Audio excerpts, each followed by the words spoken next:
Bonsoir Emmanuel. Bonsoir. Ouf, se dit-elle. Emmanuel Martinetti, vous êtes du service culturel du Conseil général du Gard. Bienvenue Emmanuel. Et puis en même temps, vous programmez ce festival Gard en scène du 2 au 6 novembre prochain pour ce week-end de la Toussaint. Donc c'est un festival de musique, de théâtre et de danse. Pourquoi ces thèmes et pourquoi une première édition qui se déroulera d'ailleurs au Pont du Gard? Donc une première édition parce que le Conseil général avait envie de mettre en avant un peu les compagnies gardoises professionnelles qu'il a soutenues à la création les 2 dernières années. Donc on avait envie d'avoir un petit coup de projecteur sur 4 ou 5 jours pour mettre en avant ces compagnies. Et puis le Conseil général intervient sur l'ensemble du champ du spectacle vivant. Donc voilà, aussi bien de la musique, de la danse que du théâtre et tous les arts du spectacle vivant réunis sur ce festival. C'est un grand vivier dans le Gard, il y a beaucoup de talents et de talents cachés, de talents régionaux. Oui, il y a pas mal de compagnies. Après, bon, c'est difficile de comparer par exemple à une ville comme Montpellier où il y a beaucoup plus de compagnies professionnelles, mais en tout cas le Gard est quand même bien placé. Et voilà, il y a du travail de qualité et des compagnies qui font des créations très, très intéressantes. Vous le confirmez, Michel Glaise. Bonsoir, Michel. Bonsoir. Vous êtes de Tango et compagnie et vous Absolument. Produirez jeudi prochain. Jeudi, le 2e jour. Au Pont du Gard. Au Pont du Gard. Alors comment ça s'est fait cette relation? On vous a passé un coup de fil, vous avez dit oui? En l'occurrence, oui. C'est comme ça que ça se passe. Sinon, nous, on est en relation très suivie avec le Conseil général depuis pas mal d'années maintenant. Et on a l'impression d'être vraiment suivi, écouté, d'avoir une vraie écoute professionnelle, bienveillante. Voilà, je le dis sans forfanterie parce que c'est la vérité. Voilà. Et puis c'est un festival, vous voulez tous les publics la semaine prochaine? Oui, tout à fait. On essaie vraiment de toucher tout le monde. Il y a des journées, il y a une journée qui sera consacrée même aux enfants, puisqu'il y a des spectacles jeunes publics qui seront proposés à la fois aux écoles du territoire autour du Pont du Gard et puis un spectacle quand même pour les collèges et lycéens le vendredi soir. Comme ça, ils font Bayargues et Pont du Gard, ce qui est pas mal. Ils enchaînent. Et puis après, effectivement, donc, le public tango peut venir le jeudi. Puis bon, l'idée aussi sur ce festival, c'est de mélanger les publics, puisqu'on aura des musiques actuelles, du rock, de la danse contemporaine. Donc essayer de faire venir tout le monde sur ce lieu emblématique du département pendant ce festival. Alors un petit mot, Emmanuel, sur le programme, avec notamment Roé, qui sera lui en concert mercredi prochain. Voilà, c'est la soirée d'ouverture, en fait. Roé inaugurera la première édition de Gard en scène.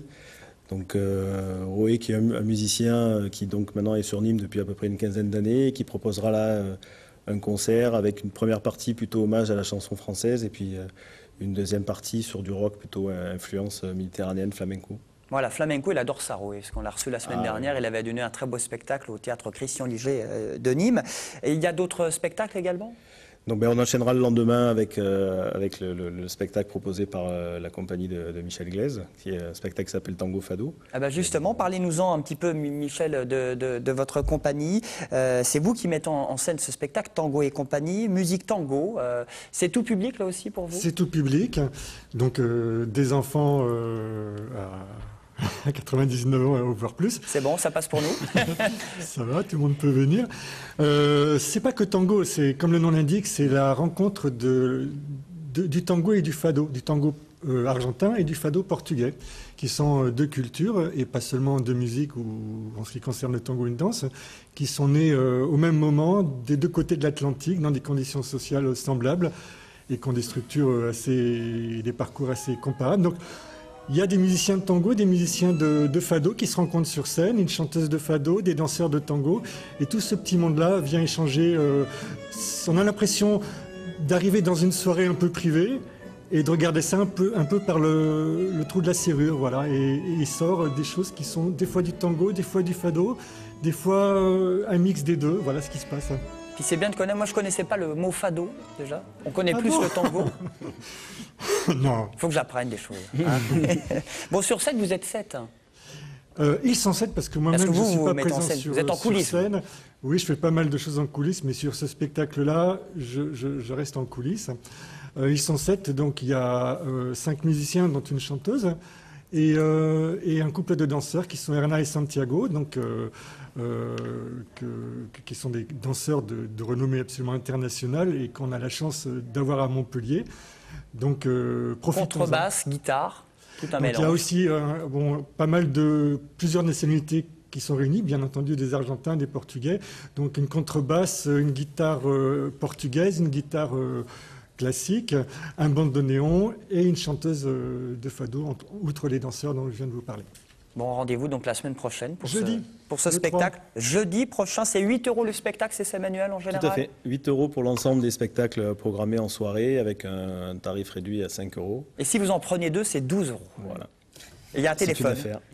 0820 903 330. Je vous fais confiance parce que je ne le connais pas par Voilà, cœur. 0820 903 330, c'est le numéro du Conseil Général et puis du Pont du Gard, effectivement, pour avoir plus d'infos, pour réserver. Rendez-vous donc du 2 au 6 novembre, dès la semaine prochaine, pour Gare en Seine. Et puis il y a également tout simplement Hip Hop aussi à Nîmes où vous allez, c'est ce week-end. Oui, tout à fait. Là, cette semaine, il y a un festival qui s'appelle tout simplement Hip Hop sur Nîmes, qui a commencé lundi et qui finira aussi d'ailleurs lui le 6 novembre en même temps que nous pour Gare en Seine. Et puis il y a Envie de Méditerranée, c'est tout ce week-end au Pont du Gard où le thème c'est l'Italie, le festival des cultures du Sud. Et juste après donc, première édition de Pont du Gard. Il y a pas mal de choses dans la région ce week-end. Je ne vais pas griller Romu quand même parce que c'est son agenda tout à l'heure.